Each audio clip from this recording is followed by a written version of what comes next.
Hello everyone, this is Sarmishta. Welcome to your channel Keep Learning, where learning becomes easy and enjoyable. Now we are back with our literary series, and today's topic is Ulysses, written by Alfred Lord Tennyson. কবিতাটির নাম শুনেই তোমরা বুঝতে পারছো যে এই সিলেবাসটা আমাদের ওয়েস্ট বেঙ্গল বোর্ড ক্লাস 12 এর সেমিস্টার 4 সিলেবাসের অন্তর্গত। সো আমি প্রত্যেকটা স্টুডেন্টসকে রিকোয়েস্ট করব ভিডিওটা পুরো ফার্স্ট থেকে লাস্ট পর্যন্ত স্কিপ না করে দেখার জন্য।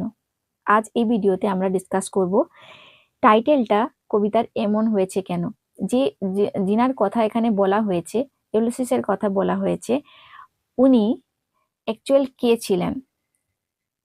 আমরা জানবো যে কবিতাটা যিনি লিখেছেন উনার সম্বন্ধে, আর কবিতা রিলেটেড কিছু ইম্পর্টেন্ট ফ্যাক্ট যেগুলো আমাদের এক্সামের জন্য ইম্পর্টেন্ট হতে পারে। সো ফার্স্ট আমরা চলো দেখি যে কবিতাটার নাম ইউলিসিস হয়েছে কেন, এই ইউলিসিস অ্যাকচুয়ালি কে ছিলেন। তার আগে আমি তোমাদেরকে একটা ক্লিপ দেখাচ্ছি, তোমরা আগে ভিজুয়ালাইজ করো, সুন্দরভাবে দেখো যে অ্যাকচুয়ালি যার কবিতা এখানে লেখা হচ্ছে, যাকে নিয়ে লেখা হচ্ছে, সেই মানুষটা অ্যাকচুয়ালি কেমন ছিলেন। Ulysses, the legendary king of Ithaca, was renowned for his profound wisdom and adventurous spirit. His voyages define the heroic age. তোমরা ভিডিওটা দেখলে তো এখানে যেটা বললো ভিডিওটাতে সেটাও তোমরা শুনলে, তাহলে আমরা কি জানলাম যে ইউলিসিস এমন একটা চরিত্র ছিলেন যিনি বলা হয় যে উনি নাকি ইথাকার রাজা ছিলেন। বলেই রাখি যে উনার রানীর নাম ছিল পেনিলোপ এবং উনার ছেলে ছিলেন টেলিম্যাকাস। সো আদৌ কি উনি অ্যাকচুয়ালি ছিলেন, বাস্তবে হিস্ট্রিতে উনাকে খুঁজে পাওয়া যায়, সেই কথাটাই আজকে আমরা জানার চেষ্টা করব। দেখো এখানে আমি তোমাদেরকে দেখিয়েছি, এখানে তোমরা ছবিটা দেখেই বুঝতে পারছো একজন যেমন গল্পের আকারে কিছু একটা বলছেন, পাশে পাশে বাচ্চারা বসে আছে, এটাই তোমরা এখানে দেখতে পাচ্ছ। দেখো এইটা কিন্তু একটা ট্রেডিশন। আমরা জানি যে বিগিনিং সময়টাতে কেউই লিখতে জানতো না, কিছু কাহিনী কিছু কথা যেগুলো পড়ার সেগুলো কিন্তু ওরাল ফর্মে ট্রান্সফার হতো। এই ইউলিসিস অ্যাকচুয়ালি ছিলেন কি না আমরা কিন্তু কেউই জানি না, বাট ওরাল ফর্মে একটা ট্রেডিশনালি একটা কথা, ওনার বীরত্বের কাহিনী জেনারেশন টু জেনারেশন ওরাল ফর্মে কিন্তু ট্রান্সফার হতে থাকে। এবারে আমরা জানবো যে ইউলিসিস এর অ্যাকচুয়াল নাম কি ছিল। অ্যাকচুয়ালি ওনার নাম ছিল অডিসাস। মাথায় রেখো, ওনার নাম ছিল অডিসাস। গ্রিক মাইথোলজি অনুযায়ী ওনার নাম অডিসাস। এবারে অডিসাস থেকে ইউলিসিসের নামটা কিভাবে আসলো, কিভাবে নামটা ট্রান্সফার হলো সেটা তো আমরা বুঝবো, কিন্তু তার আগে তোমরা জানো যে এই ইউলিসিস অ্যাকচুয়ালি কে ছিলেন। আমি ব্যাকগ্রাউন্ডে তো কে ছিলেন বলে দিলাম, আবার এই ইউলিসিস বিখ্যাত কিন্তু একটা যুদ্ধকে নিয়ে করে, যে যুদ্ধের নাম হচ্ছে ট্রয়জান ওয়ার। তোমরা যারা চাইছো না যে ট্রয়জান ওয়ার কি এই ব্যাপারটা জানতে, তারা এই পার্টটা তোমরা স্কিপ করে সামনের দিকে এগিয়ে যেতে পারো। আমি বলেই রাখি আগে যে ট্রয়জান ওয়ার কি, কার মধ্যে হয়েছিল, এই রকমের কোনো ইনফরমেশন তোমাদেরকে এক্সামে জিজ্ঞেস করবে না। বাট যাদেরকে মনে হচ্ছে যে না জানি তো, এই ট্রয়জান ওয়ার তো শুনেছি বারবার, এই ট্রয়জান ওয়ারটা কি ছিল এটা একবার জানার চেষ্টা করি তো, তাহলে তোমরা শুনতে পারো। দেখো ট্রয়জান ওয়ারটা হয়েছিল ট্রয় এবং স্পার্টার মধ্যে। স্পার্টাটা কোথায়? গ্রিকের একটা সিটি স্টেট। বুঝতে পারলে, স্পার্টা একটা জায়গার নাম, ট্রয় একটা জায়গার নাম, এই দুটো জায়গার মধ্যে যুদ্ধটা হয়েছিল। কথা হচ্ছে যুদ্ধটা কেন হলো। যুদ্ধটা গ্রিক মাইথোলজি অনুযায়ী, দেখো একজন দেবদেবীর বিবাহ অনুষ্ঠান চলছিল, সেই বিবাহ অনুষ্ঠানে এরিস বলে একজন দেবী। এবার তোমরা ভাবছো যে এরিস একটা দেবীর নাম হতে পারে, আমরা তো লক্ষ্মী, সরস্বতী, কালী, দুর্গা এই রকমের নাম শুনেছি, এরিসও এমন দেবদেবীর নাম হয়? দেখো এটা ম্যাটার করবে না, যেটা আমাদের ইন্ডিয়ান কালচারে যে দেবদেবীর নাম আমরা পড়ছি সবাই সেই দেবদেবীর নামে বর্ণনা করবে। প্রত্যেক কালচারে প্রত্যেক প্রত্যেক জনের কালচার আলাদা, প্রত্যেক কালচারে তারা আলাদা আলাদা নাম ইউজ করেন। আছে, তো গ্রিক মাইথোলজি অনুযায়ী দেবীর নাম আমরা বলছি, একজন দেবীর নাম যার নাম ছিল এরিস। বিবাহ অনুষ্ঠান, কিছু একটা বিবাহ অনুষ্ঠান চলছিল, যেখানে এরিস কি করলেন, একটা অ্যাপেল ছুঁড়ে দিলেন। তো সেই অ্যাপেলে লেখা ছিল ফর দ্য ফেয়ারেস্ট, মানে সবার থেকে সুন্দরীর জন্য। সেই অ্যাপেলটা সবার থেকে সুন্দরী নারীর জন্য। ওকে, তো এবারে সুন্দরীকে সেটা ডিসাইড হওয়ার জন্য ঝগড়া বাঁধছে, কার কার মাধ্যমে, কার কার মধ্যে, হেরা, এথেনা, এপ্রোডাইটি, এই 3 দেবীর মধ্যে যুদ্ধ বাঁধছে যে কে অ্যাপেলটা নেবে। সবাই ডিমান্ড করছে যে আমি সবার থেকে সুন্দর।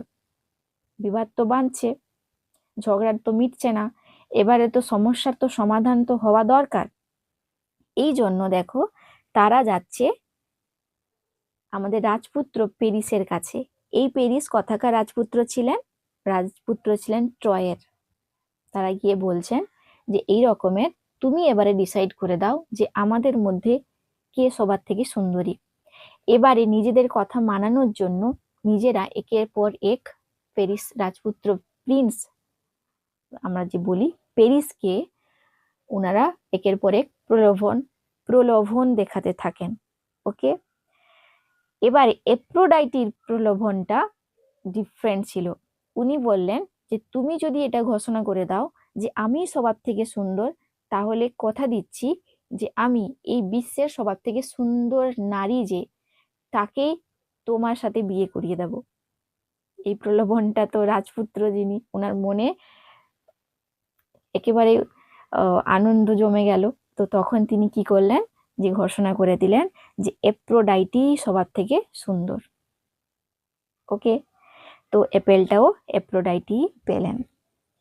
কিন্তু কথা হচ্ছে সমস্যা সেখানে নয়, এপ্রোডাইট তো পেয়ে গেল, কিন্তু কথা হচ্ছে সবার থেকে সুন্দরী নারীকে ইনার স্ত্রী করে দেওয়া। তো সেই সময়কার মধ্যে বিশ্বাস করা হতো যে সবার থেকে সুন্দরী নারী ছিলেন কিন্তু হেলেন।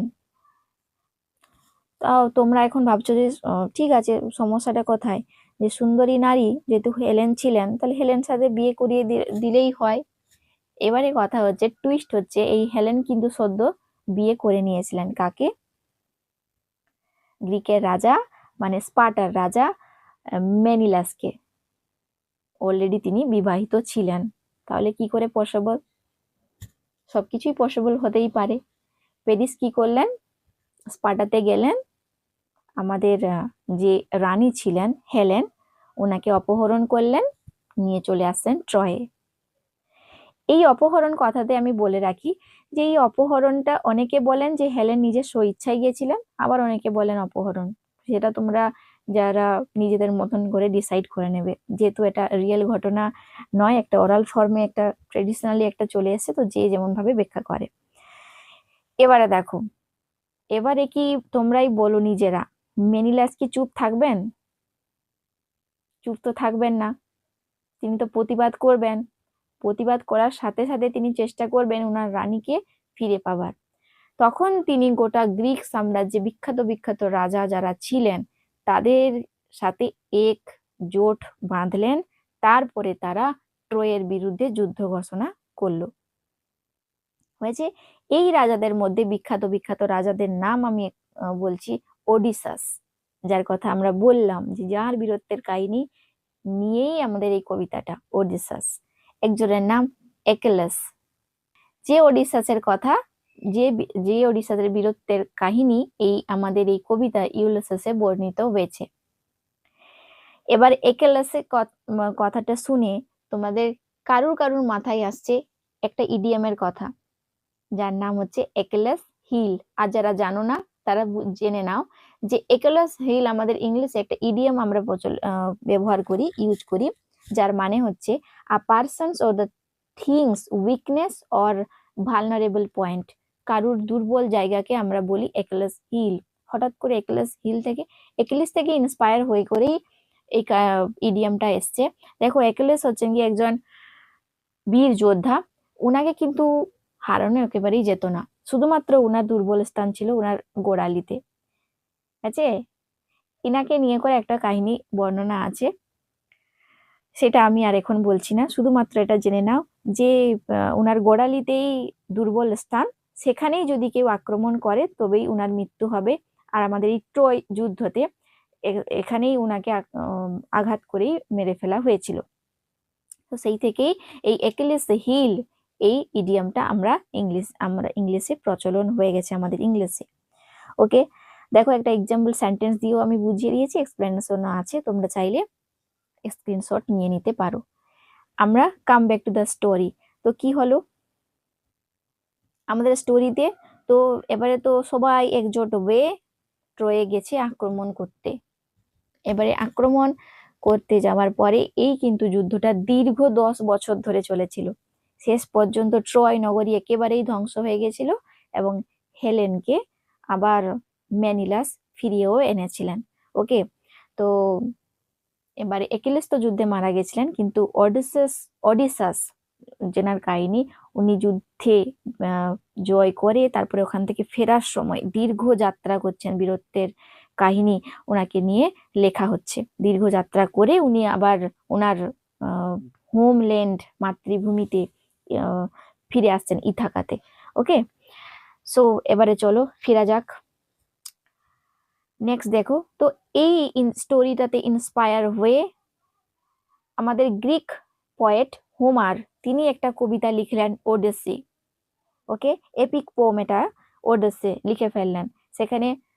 তারপরে কিছুদিন বাদে ইটালিয়ান পয়েট দান্তে লিখে ফেললেন ইনফার্নো, সেখানেও তিনি বর্ণনা করলেন আমাদের ওডিসাসের কাহিনী। ওকে, নেক্সট দেখো আমাদের পয়েট যার কথা আমরা পড়ছি আলফ্রেড টেনিসন, উনি লিখলেন ইউলিসিস। নাম একই, শুধু বলতে একই চরিত্র, একই ক্যারেক্টার, কিন্তু নাম চেঞ্জ কেন না, ইনি ওডিসাসের লেটিন ভার্সন ইউজ করছেন। ওডিসাস এই কথাটার লেটিন ফর্ম বা রোমান ফর্ম ইউলিসিস হয়, তো তিনি এই কথাটা ব্যবহার করছেন, লিখে ফেললেন ইউলিসিস। ওকে, তো তিনজনের কবিতাতে কিন্তু একই একই ধরনের কাহিনী নেই, কবিতাটার বেস থিম একই, বাট নিজেদের মতন করে তারা লিখেছেন। এই হচ্ছে কাহিনী। তো তোমরা বুঝে ফেললে যে কেন কবিতাটার নাম ইউলিসিস হয়েছে। তো ওডিসাস থেকে ইন্সপায়ার হয়ে আমাদের poet Alfred Lord Tennyson Ulysses কবিতাটা লিখেছেন। সো এবারে আমরা জানবো, এটা তো আমরা জেনেই ফেললাম, এবারে জানবো কি facts about the poet and about the poem. চলো জেনে নি। দেখো, আলফ্রেড লর্ড টেনিসনকে পাশে দেখানো হয়েছে।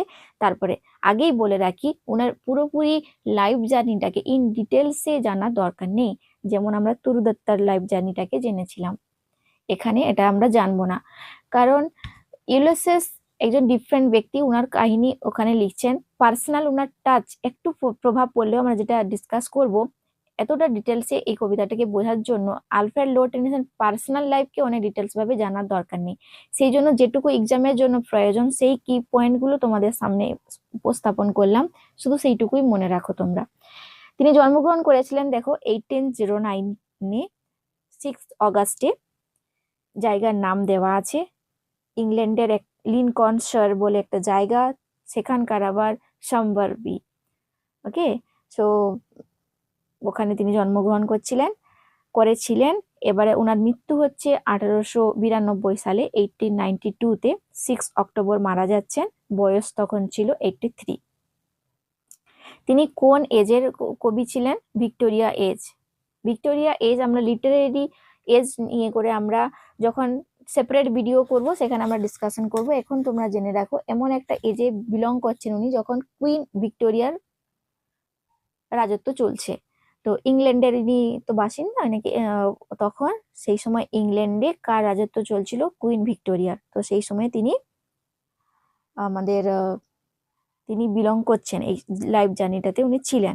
আচ্ছা দেখো, পোয়েট লরেট, এখানে এটা কি না, যখন রাজ পরিবার বা কোনো একটা ধরো রাজ পরিবার যখন কবিদের নিযুক্ত করে নিজেদের পার্সোনাল কাজের জন্য, মানে নিজেদের ধরো সেই রাজ্যের সম্পর্কে, ওনার সামনের সম্পর্কে কবিতা লিখবেন, ওনাদেরকে মজা দেবেন, এই রকমের। তো সেই রকম একটা ট্রেডিশন ছিল যে রাজ পরিবার থেকেই কবিরা নিযুক্ত হতেন। তো সেইভাবে তিনি কুইন ভিক্টোরিয়ার যে সময় তিনি নিযুক্ত হয়েছিলেন। আলফ্রেড লর্ড টেনিসন সময়টা ছিল দেখো 1850 থেকে 1892 সাল পর্যন্ত।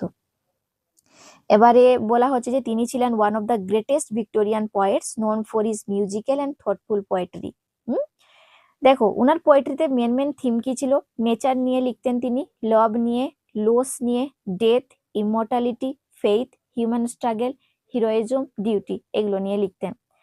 প্রধান প্রধান কবিতাগুলো কি ছিল দেখো, ইউলিসিস মনে রাখো, হ্যাঁ, in memoriam, AHH, the lady of Shalott, the charge of the light brigade, the lotus eaters, Tithonus, crossing bar, এগুলো তার বিখ্যাত সব কবিতা। এই হচ্ছে গিয়ে আমাদের পয়েট সম্পর্কে, আমরা আর বেশি কিছু জানবো না। আমরা এবারে জানবো আমাদের কবিতা ইউলিসিস সম্পর্কে কবে লেখা হচ্ছে। দেখো লেখা হচ্ছে written in 1833 shortly after the death of his close friend Arthur Henry Hallam. এই কথাটা কেন মেনশন করলাম, একটু কানেক্ট করে আমরা বোঝার চেষ্টা করতে পারি, কারণ সদ্য ওনার বেস্ট ফ্রেন্ড ছিলেন আর্থার হেনরি হালাম, উনিও 1833-তে মারা যাচ্ছেন। ওই সময়টার পরেই তিনি কিছুদিন পরে পরে এই কবিতাটা লেখা শুরু করছেন। বলা যায় যে উনার মৃত্যুতে উনি অনেক শোকাহত হয়েছিলেন। তো সেই সময়ে তিনি হঠাৎ হয়তো নিজেও ইমাজিন করছিলেন যে সময় হয়তো ফুরিয়ে আসছে, আমাকেও as soon as possible explore করতে হবে, আমরা যতটুকু সময় আছে সেই সময়টা আমাকে কাজে লাগাতে হবে, এই থটগুলো হয়তো উনার মধ্যে এসেছিল। তো সেই জন্যই তিনি ইউলিসিসের কবিতাটা লিখেছিলেন। একটু শুধু কানেক্ট করে আমরা এটা বুঝতে পারি, ওই জন্য আমি এটা দিলাম। তো ইউলিসিস আমাদের কি রিফ্লেক্ট করছে না, the spirit of moving forward despite loss, remaining active and continuing the quest for knowledge and new experience. কবিতাটা যখন পড়বে তখন কিন্তু তোমরা রিলেট করতে পারবে। এখানে সবসময় বলা হচ্ছে যে সামনে এগিয়ে যাও, সামনে এগিয়ে যাও, সবসময় অ্যাক্টিভ থাকো, কন্টিনিউ চেষ্টা করো যে নলেজ গ্যাদার করার, নতুন কিছু এক্সপিরিয়েন্স গেইন করার সব সময় চেষ্টা করো। দেখো কবিতাটা পাবলিশ হয় 1842 সালে, 1842-তে। আমরা আগেই পড়ে নিলাম যে হোমার্স যে ওডিসি লিখেছিলেন ওইখান থেকে ইন্সপায়ার হয়ে কিন্তু আলফ্রেড লর্ড টেনিসন কবিতাটা লিখেছেন। তো সেন্ট্রাল ক্যারেক্টার যে উনার কথাও আমরা জানলাম যে ইউলিসিস, উনি অ্যাকচুয়ালি উনার ওডিসাস নামটা ছিল, এবারে ওই নামের ল্যাটিন ফর্ম বা রোমান ফর্ম এটা ইউলিসিস। কি আইডিয়াস এখানে কি কি ফুটে উঠেছে কবিতাটিতে? অ্যাডভেঞ্চার, কারেজ মানে সাহস, Perseverance, the desires of knowledge and experience. কবিতাটা যখন লাইন বা লাইন পড়বো তখন তোমরা রিলেট করতে পারবে। এই হচ্ছে আমাদের কবিতা, এই হচ্ছে আমাদের পোয়েট অ্যান্ড পোয়েম সম্পর্কে। এবারে আমরা তো কবিতাটার টাইটেল মানে পোমটার টাইটেল কেন এমনি হয়েছে, ইউলিসিস কেন নাম, উনি কে ছিলেন এটা জানলাম, কবিতাটার পোয়েট সম্পর্কে জানলাম, এবারে পোম সম্পর্কে কিছু ইনফরমেশন জানলাম। আর একটা শুধু ইনফরমেশন তোমাদেরকে জানতে হবে, সেটা হচ্ছে পোয়েটিক ফর্মটা কি। সেই পোয়েটিক ফর্ম হচ্ছে দেখো ড্রামাটিক মনোলগ। তো তোমরা এখন জানবে যে হোয়াট ইজ ড্রামাটিক মনোলগ, কারণ ড্রামাটিক মনোলগটা বোঝা কিন্তু অনেক জরুরি এই কবিতাটাকে বোঝার জন্য। পুরো কবিতাটাতে এই পোয়েটিক ফর্মটা ইউজ করা হয়েছে। পোয়েটিক ফর্ম কি? একটা কবিতার শৈলী, কবিতা লেখা হয়েছে এই স্টাইলে, ড্রামাটিক মনোলগ। তো এখন আমরা জানি যে ড্রামাটিক মনোলগ কি। দেখো লেখা হয়েছে, dramatic monologue is a poem in which a single speaker addresses a silent listeners and expresses his or her thoughts, feelings and ideas.